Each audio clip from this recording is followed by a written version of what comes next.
لوگ کہتے ہیں یار بیگم تو اسی لائف سٹائل کی عادی ہو گئی ہے نا، بزنس میں لاس ہو گیا تو بیگم کو کیسے کھلائیں؟ یہ بہت بڑا مسئلہ ہے میرڈ آدمی کے لیے کہ کاروبار میں لاس ہو گیا ہے، ہمارا لائف سٹائل کو اب تھوڑا سا نیچے آ گیا، بچے اسی کے عادی ہو چکے ہیں، اب میں ویسا کھلا نہیں سکتا، اب ٹینشن ہو رہی ہے۔ کوئی ٹینشن لینے کی ضرورت نہیں، بیگم صاحبہ کو بتا دیں بیگم صاحبہ میں یہ کھلا سکتا ہوں، آپ نے رہنا ہے رہیں، نہیں تو پتلی گلی سے بھائی اب میں چوری تو نہیں کروں گا نا، رزق کس کے ہاتھ میں؟ اللہ کے ہاتھ، میری جو محنت ہے وہ میں کر رہا ہوں بھائی، مجھ سے جو ہو سک رہا ہے وہ میں نہیں کر رہا ہوتا، پھر تانے بھی بنتے ہیں، پھر خلا بھی بنتا ہے، پھر طلاق بھی بنتی ہے، پھر چترول بھی بنتے ہیں، سب کچھ بنتا ہے، سالوں سے پٹوانا بھی بنتا ہے، لیکن میرے بس میں نہیں ہے، رزق اللہ کے ہاتھ میں ہے، تو یہ ہے تو میں بھی سوکھی روٹی کھا رہا ہوں، اور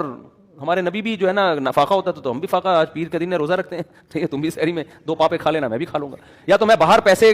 کھا کے باہر جو ہے نا میں لگژری لائف گزار رہا ہوتا، گھر میں تو میں فاقوں میں رکھا ہوتا، پھر تو بات ہے، لیکن جب یہ اس سے زیادہ میرے بس میں نہیں ہے۔ اب کیا ہوتا ہے کہ بیگم جائے گی، بچے کہیں گے ایسے ہوگا، تو بولو بھائی میں نے اللہ کے لیے پیدا ہوا ہوں، بھی بچوں کے لیے میں پیدا ہوا ہی نہیں، both are made for each other ہے ہی نہیں، یہ جملہ ہی غلط تھا، یہ میں نے تمہیں صرف پٹانے کے لیے کہا تھا شادی کے موقع پہ، یہ پٹانے کے لیے کہتے ہیں نا we both are made for each other, وہ بھی کہتی ہے، وہ کیا ایک بڑا اچھا سا جملہ ہے، خیر وہ بھی کہتی ہے ہم بھی اسی لیے بنے ہیں، تو بیگم وہ تو پٹانے کے لیے بنا تھا، لیکن میں اللہ کے لیے بنا ہوں، مجھے اللہ کو خوش کرنا ہے، اللہ نے کہا ان چیزوں میں ٹینشن نہ لو، ٹینشن صرف آخرت کی رکھو، اس کے علاوہ بیگم میرے ویسے سر کے بال ختم ہو چکے ہیں، ٹینشن لینے کی عمر نہیں ہے، جو کھلا دیا پلا دیا اس پہ اللہ کا شکر ادا کرو، اسی میں گزارا کرنا ہے تو کرو،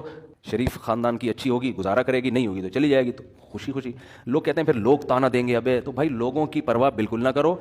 100 سال پہلے بہت سے لوگ ایسے تھے جن کو بڑی گندی گندی گالیاں پڑا کر، گالیاں دینے والے بھی قبروں میں، اور جن کو دی جا رہی تھی وہ بھی کہاں، نہ عزت کرنے والا رہے گا، نہ جس کی عزت کی جا رہی ہے وہ رہے گا، نہ ذلیل کرنے والا رہے گا، نہ جس کو ذلیل کیا جا رہا ہے وہ رہے گا، سب تھوڑے دنوں کی کہانی، ختم، فنش، نئی نسل آئے گی، اللہ کہے گا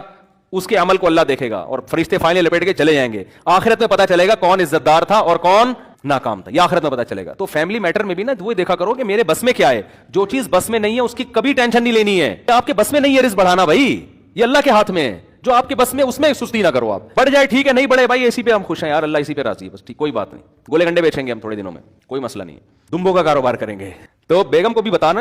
میرڈ آدمی کے لیے نہیں بڑا مسئلہ ہوتا ہے، باپ سے تانے مل رہے ہیں بے کماتا کیوں نہیں ہے، ماں سے تانے مل، اماں کو بتا دو اماں میرے بس میں یہی ہے، میں اس سے زیادہ نہیں کما سکتا، ایکچولی میں نہیں کما سکتا اس سے زیادہ، تو آپ مجھے رکھنا ہے رکھیں، نہیں تو آپ مجھے گھر سے نکال دیں، گھر سے نکل کے جائے گا کہاں،